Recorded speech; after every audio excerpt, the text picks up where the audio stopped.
Assalamualaikum warahmatullahi wabarakatuh. Ya, bertemu lagi dengan saya ya, Wahyu Jalaluddin. Kali ini kita akan membahas tentang usaha dan energi ya. Setelah sebelumnya kita belajar tentang hukum Newton ya, tentang gaya, ini kita belajar selanjutnya ya tentang usaha dan energi ya. Jangan lupa terus semangat belajar dan tak lupa berdoa pada Tuhan Yang Maha Esa semoga diberi kelancaran. Baik, apa itu usaha dan energi? Mari kita bahas.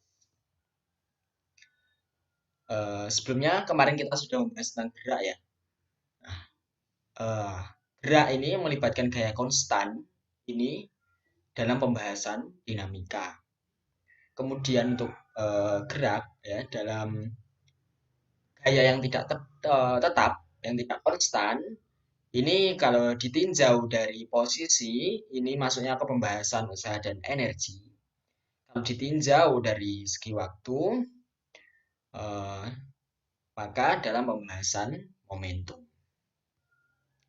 Kemudian apa sebenarnya kerja atau usaha itu? Jadi usaha atau kerja itu, contohnya semisal seseorang itu memindahkan bangku dari satu tempat ke tempat lain. Kemudian mesin traktor memindahkan tanah. Semut membawa makanan. Nah, orang, mesin traktor, dan semut itu melakukan usaha atau melakukan kerja. Nah, kenapa? Nah, bisa disebut melakukan usaha. Jadi usaha itu ada dua komponen. Yang pertama yaitu pelaku yang memberikan gaya, ya. Dan yang kedua ada perpindahan. Jadi misal tidak ada gaya berarti tidak ada usaha. Ya, apabila tidak ada perpindahan maka juga tidak ada usaha. Kemudian apa itu definisi dari usaha?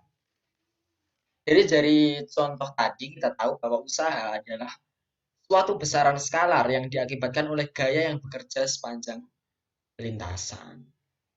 Nah, itu eh, rumus yang berlaku ya, bisa penurunannya dari situ. Nah, kemudian kita langsung saja ke penjelasannya. Jadi usaha oleh gaya konstan ini misalnya seperti ini. Di sisi sebelah kiri kita ketahui bahwa ada sebuah balok ditarik dengan gaya F. Kita lihat arah gayanya itu eh, serong ke atas ya, tidak lurus ke kanan. Kemudian ditarik itu bergeser sepanjang S. Nah,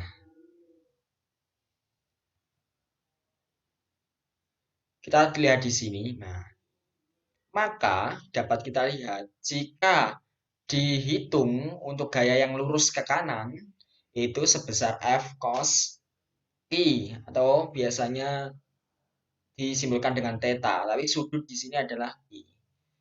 Ya.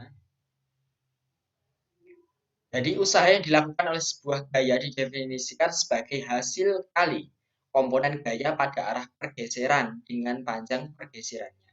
Jadi eh, usaha adalah hasil kali gaya dan pergeserannya. Ya. Biasanya disimbolkan jika lurus ke kanan gayanya atau gayanya lurus bisa ke kanan atau ke kiri atau kemana saja. Eh, pada sumbu horizontal itu disimbolkan V sama dengan F kali S. F adalah gaya dan S adalah perpindahannya. Jika membentuk sudut tertentu, maka V sama dengan F cos theta kali S. Theta itu adalah sudut ya yang mengapit antara gaya dengan sumbu horizontal.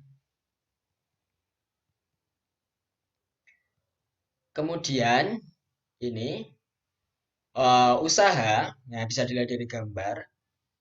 Ini ada sebuah balok ditarik ya dengan gaya sebesar F ke arah kanan, ya serong ke atas itu. Usaha yang dilakukan oleh F, W sama dengan F S cos theta. Kenapa? Karena dia tidak lurus ke kanan, tidak horizontal, tapi ada pada sudut tertentu. Nah, usaha yang dilakukan oleh gaya gesek, usaha gaya gesek itu ke kiri melawan arah gaya. Ya, maka besarnya usaha oleh gaya gesek WF sama dengan min F kali S. Kenapa kok ada negatif di situ? Karena cos 180 derajat itu sama dengan negatif 1. Kemudian usaha oleh gaya normal ya, arahnya ke atas. Ya, gaya normal WN sama dengan 0. Nah, usaha oleh gaya berat yang ke bawah, W atau M kali G sama dengan 0. Loh, kenapa kok bisa 0? Nah, karena benda untuk sumbu vertikal ke atas ke bawah ini tidak bergerak, hanya bergerak ke kanan dan ke kiri pada sumbu horizontal. Maka usaha totalnya sama dengan W sama dengan F kali S cos theta. Jadi gaya yang ke kanan oleh F dikurangi gaya ke kiri, dikurangi usaha ke kiri, maaf, F kali S. Jadi usaha ke kanan dikurangi usaha ke kiri. Contohnya, yakni mengangkat buku bermasa 0,5 kg dari lantai ke atas meja yang tingginya 0,75 cm dengan melawan gaya gravitasi. Tentukan kerja yang dilakukan oleh Yani, kemudian kerja yang dilakukan oleh gaya gravitasi. Ya. Jadi ini besarnya W sama dengan F kali S. Ya. Untuk yang kerja dilakukan oleh Yani, itu apa? Bernilai positif karena ke atas. Kerja yang dilakukan oleh gaya gravitasi itu ke bawah ya. Jadi nanti bernilai negatif. Untuk gayanya itu sebesar 5 kilogram. Kenapa? Karena masanya 0,5 dan gravitasinya, percepatan gravitasinya kita ibaratkan eh, kita anggap saja besarnya 10, maka 0,5 kali 10 menjadi 5 Newton. Dan perpindahannya itu adalah tinggi mejanya yaitu 75 cm. Maka tinggal dikalikan. Untuk lebih jelasnya kita lanjut. Nanti di belakang kita bahas. Apakah energi itu? Nah, seseorang yang sedang mengalami kelaparan yang hebat tidak dapat bekerja dengan baik. Nah, atau tukang beca itu makannya banyak untuk mendapat banyak energi. Nah, energi adalah kemampuan untuk melakukan usaha atau kerja. Bentuk dari energi adalah energi kinetik, energi potensial, energi panas, dan lain-lain. Nah, energi jika ditransfer kepada benda, maka usahanya adalah positif. Tapi ketika benda itu mengeluarkan energi, maka usahanya negatif. Energi kinetik adalah energi yang terkandung dalam objek yang bergerak. Jadi palu yang digerakkan akan mempunyai energi kinetik sehingga ketika palu mengenai palu dapat melakukan kerja terhadap paku sehingga paku dapat menancap pada dinding. Jadi ketika digerakkan itu energi yang terkandung adalah energi kinetik. Energi potensial, energi yang terkandung dalam suatu sistem benda karena konfigurasi sistem tersebut atau karena posisi benda tersebut. Itu contohnya menancapkan tiang-tiang pancang pada pekerjaan konstruksi bangunan. Beban ditarik ke atas kemudian dilepaskan sehingga menumbuk tiang. Untuk energi lainnya ini energi listrik, energi kimia, energi dalam gas ideal, energi nuklir. Satuan usaha dan energi bisa dilihat ya. Usaha itu gaya kalikan jarak, gaya itu Newton, jarak itu meter. Itu udah dilihat apa namanya bahwa usaha memiliki satuan joule ya. Bisa juga Newton meter. Nah, ini usaha dan energi kinetik. Energi kinetik itu biasanya setengah MV kuadrat ya.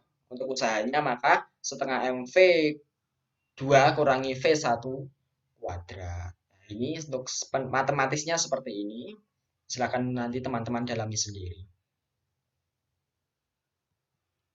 Untuk energi potensial, besarnya itu mgh ya.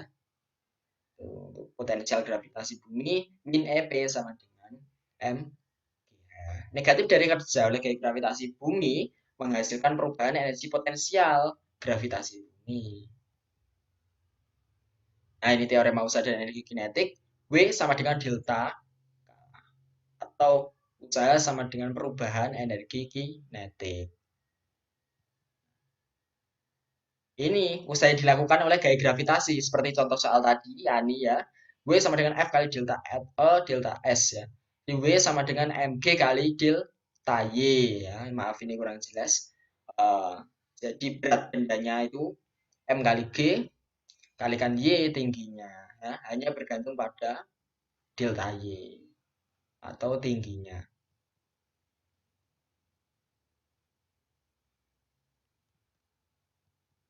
Nah, sama kita lanjutkan. Bagaimana mekanisme perubahan bentuk energi? Kerja oleh gaya dapat merubah bentuk energi dan interaksi dapat merubah bentuk energi. Contohnya adalah PLTA. Kenapa? Nanti silahkan ini dibaca ya di materi yang sudah saya berikan ya.